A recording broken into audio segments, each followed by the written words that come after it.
Kamal sir கூட பேட்டி எடுக்கும்போது அவர்கிட்ட கேட்டதே வந்து நீங்கள் பேசுகிற தமிழ் புரியலை அப்படின்னு ஒரு குற்றச்சாட்டு இருக்குது. கேட்டிங்களா? கேட்டிருக்கேன் சார். உங்களுக்கு புரியுதா? உங்களுக்கு புரியுதா? கேமரா பக்கத்தில் இருக்க உங்களுக்கு புரியுதா? கேமரா வழியாக பார்க்குற உங்களுக்கு புரியுதா? இது வந்து அப்படின்னு சொல்லிட்டு விளக்கம் கொடுத்தாரு. பத்திரிகை துறைக்கு புதுசாக வர நிருபர்கள் வந்து யார் மேலே கல்லடிச்சா என்னை திரும்பி பார்ப்பாங்க அப்படின்னு ஒரு இது இருக்குது. அப்போ உடனே என்னை பற்றி சொல்லுவாங்க. இப்போ இப்போ கமலஹாசனே ஒருத்தர் சொல்கிறாங்கன்னா யார் எழுதியிருக்காருன்னு எழுதியிருக்கவங்க பேரை பார்ப்பாங்கல்ல, அவங்க கொஞ்சம் ப்ராப்ளம் ஆவாங்க. அதுக்காக பண்ணுறது.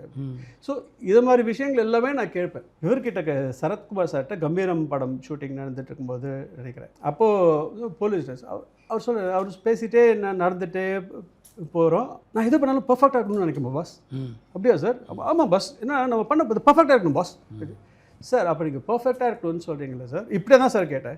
நீங்கள் ஒரு படத்தில் வந்து போலீஸ்காரர் வில்லனை போட்டு நடு ரோட்டில் அடிப்பீங்க, அடிச்சு பிடிச்சோன்னு பப்ளிக் எல்லாம் சுற்றி பார்ப்பாங்க, சிகரெட் எடுத்து பற்ற வச்சு பிடிப்பீங்க. போலீஸ் உடையில சிகரெட் பிடிக்கலாமா சார் பப்ளிக் முன்னாடி?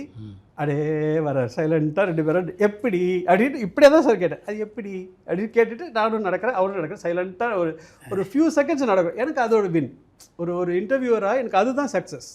அப்போ பார்க்குறவங்களுக்குள்ள பற்றியா கேட்டான் பார் அப்படின்னு அவர் சொல்கிறார். இல்லைங்க அது பாடி லாங்குவேஜ், ஆக்டிங்கில் பார்க்கும்போது பாடி லாங்குவேஜ் ஒன்று இருக்குது, அது ரிலாக்ஸ் பண்ணுறான் அப்படின்னு காமிக்கிறதுக்கு இது ஒரு ஈஸி இதாக இருக்கும் அப்படிங்கிறதுக்காக பண்ணது.